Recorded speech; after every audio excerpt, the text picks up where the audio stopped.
Hello, everyone. My name is Monique Brown, and I'm an assistant professor in the Department of Epidemiology and Biostatistics in the Arnold School of Public Health at the University of South Carolina.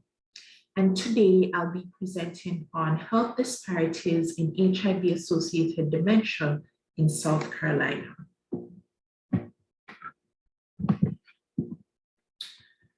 So HIV continues to be a major public health challenge globally, nationally, and especially in the southern US.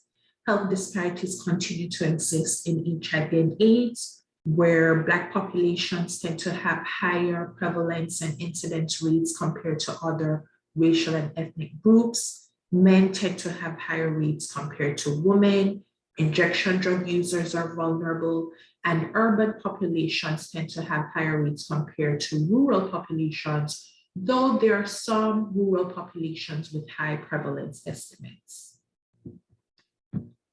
Before antiretroviral therapy, which is what we use today to treat people living with HIV, AIDS dementia complex, or ADC, was a common adverse outcome of living with HIV.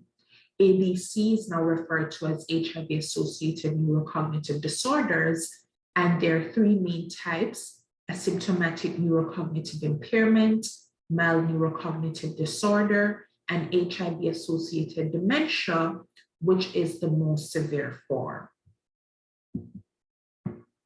HIV-associated dementia, or HAD, as stated before, may occur after an HIV infection.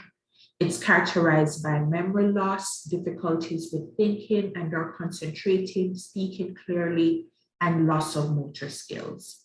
If left untreated, it can also affect instrumental activities of daily living and activities of daily living. These challenges can lower adherence to ART, which is crucial because populations living with HIV, in order to attain and maintain an undetectable viral load, a key component is adhering to antiretroviral therapy. However, studies examining the risk factors for HIV-associated dementia, or HAD, are lacking. The main aim of this study was to determine the potential health disparities in HAD in South Carolina, and findings from this study will help to determine target populations for interventions geared towards improving cognition and functional outcomes in the context of living with HAD. So what did we do?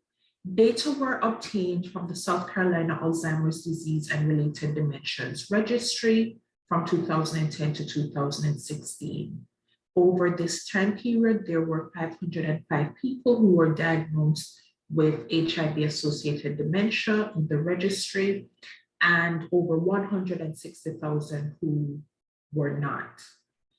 HAD was operationalized by ICD-9 and ICD-10 codes, ICD-9 code 042 and ICD-10 code B20 were used along with a dementia code to identify HAD, and the codes are listed there for your reference.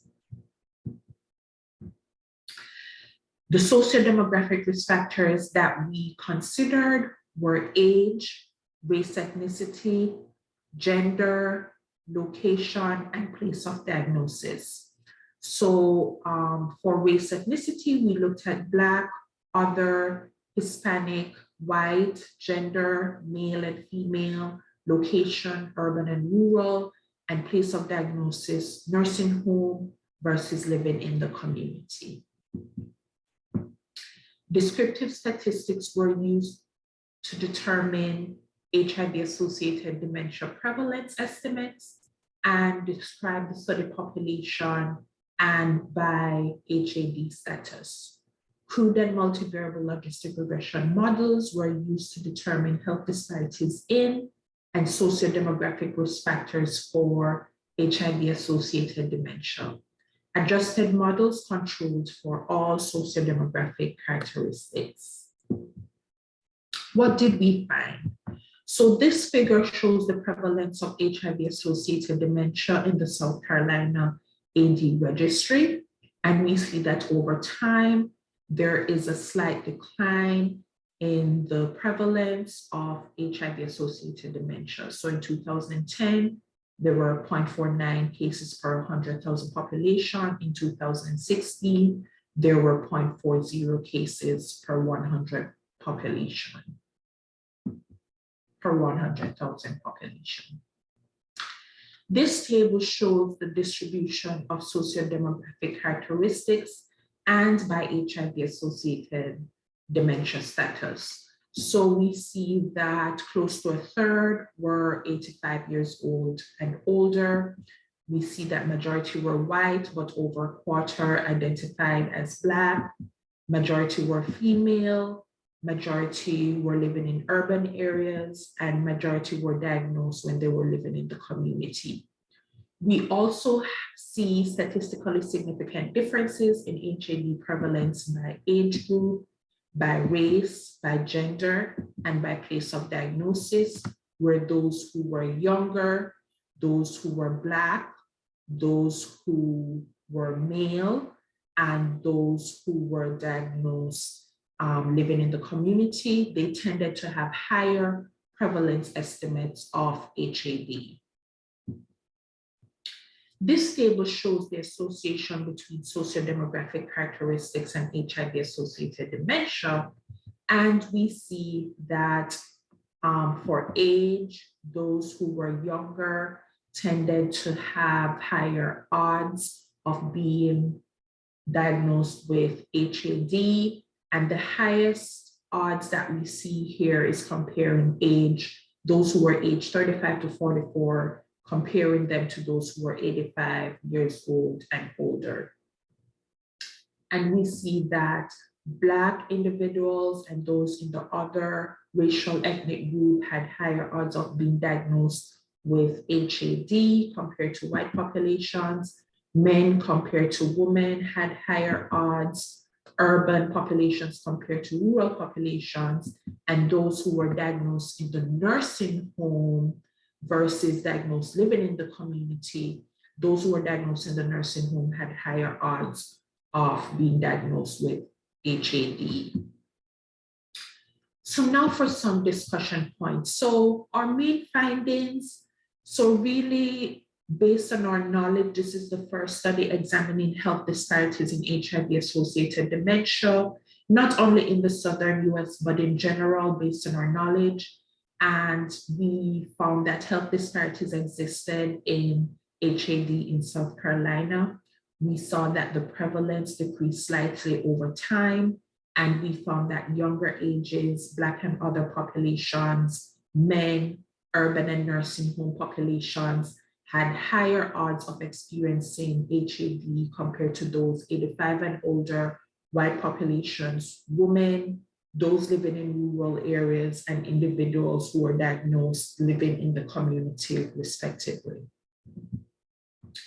So the findings are consistent with the health disparities that exist in HIV/AIDS, where we see that Black individuals have higher rates compared to white individuals, men compared to women, urban compared to rural populations.